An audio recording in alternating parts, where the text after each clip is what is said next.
กระทรวงเกษตรกรรมและสิ่งแวดล้อมได้เพิ่มทวีการเสริมสารบทบาทหญิงชายเข้าในการพัฒนาโดยได้มีการสนทนาแลกเปลี่ยนบทเรียนประกอบความคิดเห็น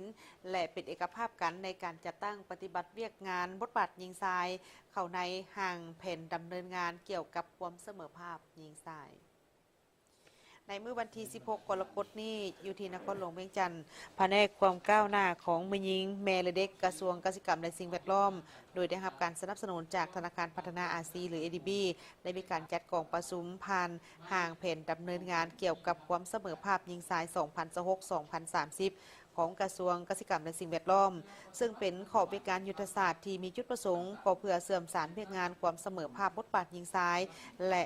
เสริมสร้างความเข้มแข็งของมือหญิงเข้าในเวียกงานการวางแผนการจัดตั้งปฏิบัติการติดตามและการรายงานการพัฒนาในแขนงเกษตรกรรมและสิ่งแวดล้อมกองประชุมโดยภายใต้การเป็นประธานของท่านจันทร์สุขมุกดาวันรองหัวหน้ากรมจัดตั้งกระทรวงเกษตรกรรมและสิ่งแวดล้อมและท่านนางเซนนี่แคมเบลหัวหน้าโครงการ ADB ประจำลาวพร้อมด้วยผู้เข้าร่วมที่มาจากบรรดากรมและสถาบันต่างๆที่ขึ้นกับกระทรวงเกษตรกรรมและสิ่งแวดล้อมเข้าร่วม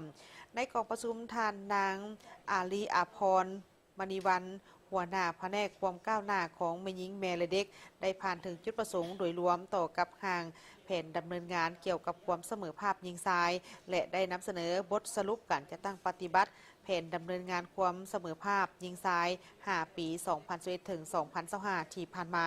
พร้อมกันนั้นก็ยังได้มีการสนทนาแลกเปลี่ยนบทเรียนและคำคิดเห็นโดยเป็นเอกภาพกันในการจัดตั้งปฏิบัติเวียกงานบทบาทหญิงชายเข้าในห่างแผนดำเนินเวียกงานเกี่ยวกับความเสมอภาพหญิงชายเพื่อเฮ็ดให้แผนดำเนินงานดังกล่าวนี้มีเนื้อในที่ครบถ้วนได้ให้แก่การนำไปจัดตั้งปฏิบัติในต่อหน้าเพื่อเป็นการรับประกันทั้งแม่หญิงและผู้ชายสามารถประกอบส่วนเข้าในการพัฒนาแขนงเกษตรกรรมและสิ่งแวดล้อมและได้รับผลประโยชน์สูงสุดจากการพัฒนาอย่างเสมอภาพกัน